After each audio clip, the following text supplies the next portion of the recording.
Noong 2019, nakapagtala ang Bureau of Fire Protection ng kabuoang bilang na 18,612 insidente ng sunog sa buong bansa o katumbas ng 50 insidente bawat araw. Ang sunog ay maaaring sumiklab kahit saan at kahit anong oras. Ito ay maaaring magdulot ng iba't ibang panganib maging ng kamatayan. Maaaring matupok ng apoy ang ating mga ari-arian sa loob lamang ng ilang minuto.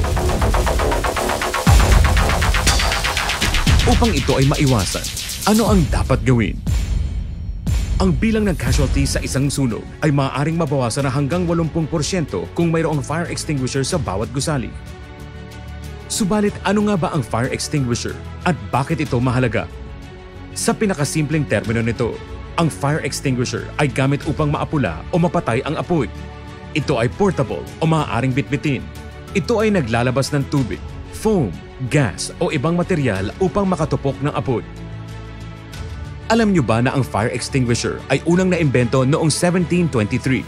Ito ay halos 300 taon nang umiiral.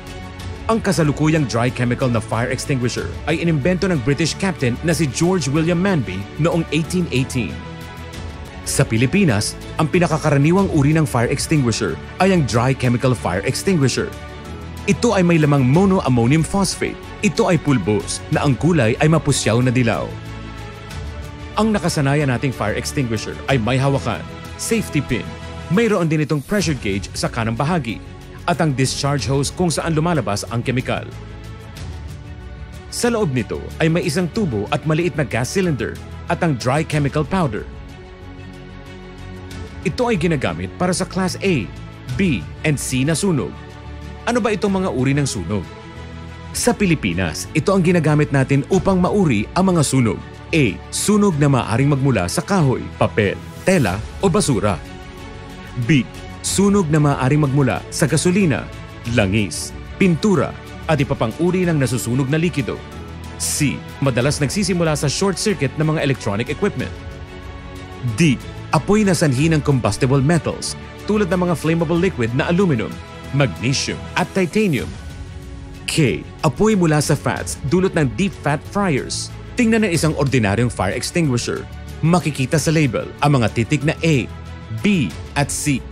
Ibig sabihin, ang kaya lamang nito na maapula na sunog ay apoy mula sa kahoy, papel, tela, gasolina, pintura at iba pang nasusunog na likido at mga gamit na dekuryente. Hindi nito kayang matupok ang apoy mula sa combustible metals, animal fats at cooking oil. Ngayon ay mayroon ng Reynolds Max. Lahat ng uri ng apoy mula Class A hanggang K ay kayang maapula ng Reynolds Max. May rating din ang fire extinguisher. Nakasaad sa RA 9514 o Revised Implementing Rules and Regulations of 2019 o Fire Code of the Philippines Section 10.2.6.9e. Fire extinguisher shall consist of a letter that indicates the class of fire on which a fire extinguisher has been found to be effective, preceded by a rating number. Ano ang rating? Nakasaad din sa RA 9514 na ang low type of hazard ay kailangan may 2A at 5B na minimum rating ng fire extinguisher. Sa moderate naman ay dapat may 3A at 10B at sa high dapat mayroong 4A at 40B. Ang Reynolds Max ay may rating na 3A, 13B at 21B kaya pasok ito hanggang sa moderate type of hazard. Paano naman ang high type of hazard? Nakalagay din sa RA 9514 na 2A rated fire extinguisher provided that they are installed adjacent to each other may be used to fulfill the requirements of 1 3A or 4A rated extinguisher. Kaya kapag pinagtabi ang dalawang Reynolds Max na 3A, mayroon ka ng 6A. Sa B naman, kapag pinagtabi ang dalawang Reynolds Max na 21B, mayroon ka ng 42B kaya pasado na ito para sa high type of hazard. Kami ay tiwala na ang Reynolds Max ay mas malakas sa sunog. Kaya nitong matupok ang apoy sa bahay, sa mga sasakyan, sa mga kagamitan, at mga katulad nito. Sa Reynolds Max, maaari ka magluto na walang pangamba ng pagliyab ng apoy. Panatag ka na maingatan ng mga computer at iba pang kagamitan sa opisina, planta o pabrika.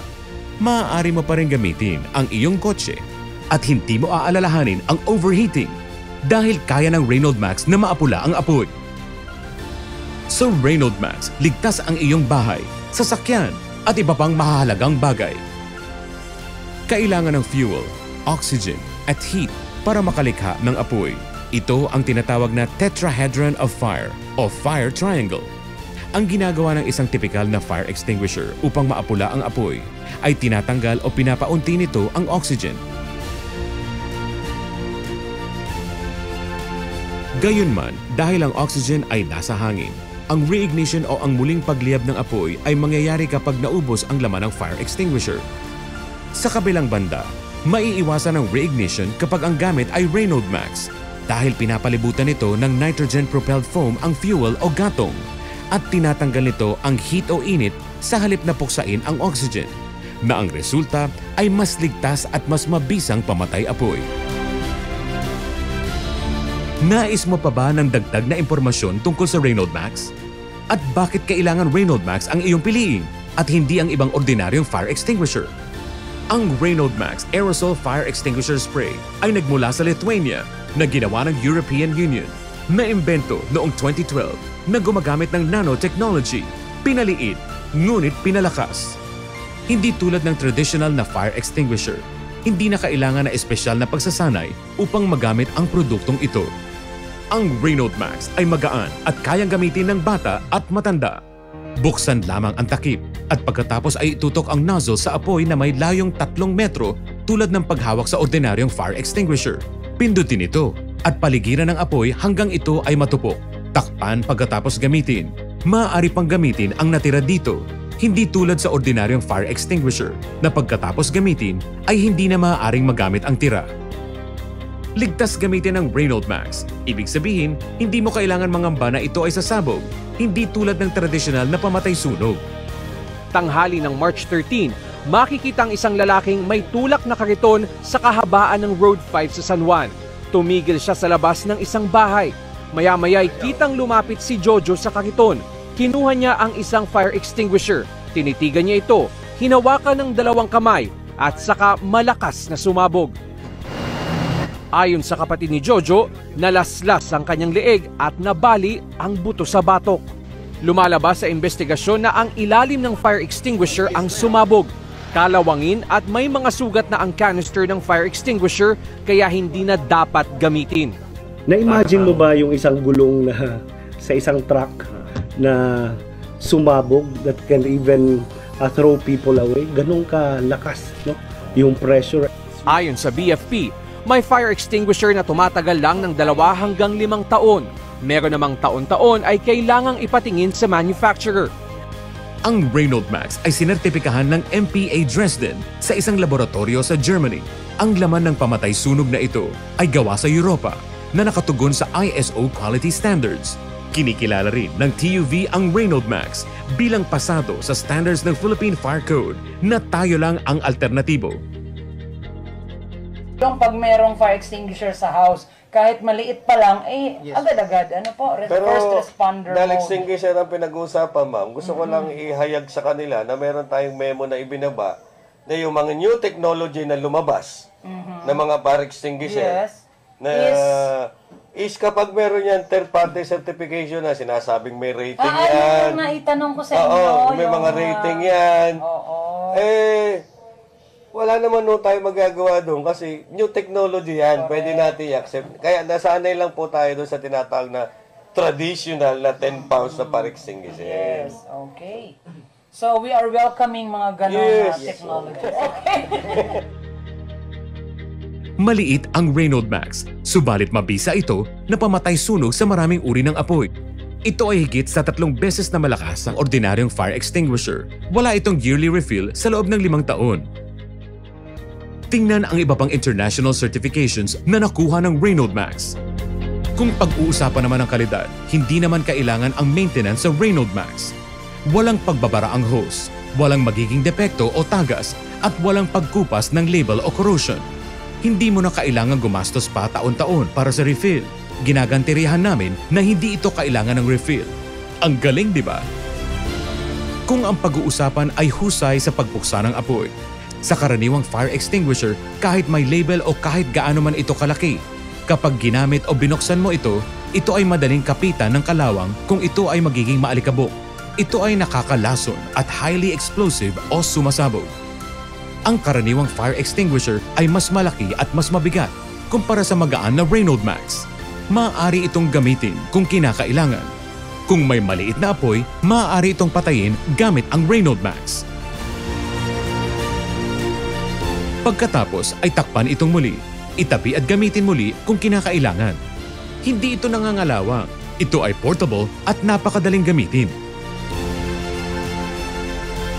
Higit sa lahat, ang pinakamahalaga ay kung paano gumamit ng fire extinguisher sa isang emergency. Nangangailangan ng pagsasanay kung sino mang gagamit ng karaniwang fire extinguisher. Natatandaan mo ang PASS? In case of emergency, maaari mo makalimutan ang ibig sabihin ng PASS, lalo na kapag nagpapanik ka. Sa Reynolds Max, ang paggamit ay madali lamang. Sabi nga, it's easy as ABC. Buksan ang takip. Itutok sa apoy. Pindutin at ispray. Paligiran ng apoy kung kinakailangan. Ayos, di ba? Sa kabuuan, ang Reynolds Max ay mabilis at madaling gamitin, mabisa at ligtas. Sa ngayon, ito ang aming malalaking kliyente. Sila ang mga unang nagtiwala ng kaligtasan ng kanilang negosyo at mga tauhan. Nais naman namin na ikaw naman ang aming susunod na mapaglingkuran. Hangarin namin na ipaalam sa iyo ang pangangailangan ng fire extinguisher at ang kahalagahan mo ng iyong pamilya at ang iyong mga pag-aari mula sa elementong ito na tinatawag nating apoy. Protektahan natin kung ano ang mahalaga sa atin.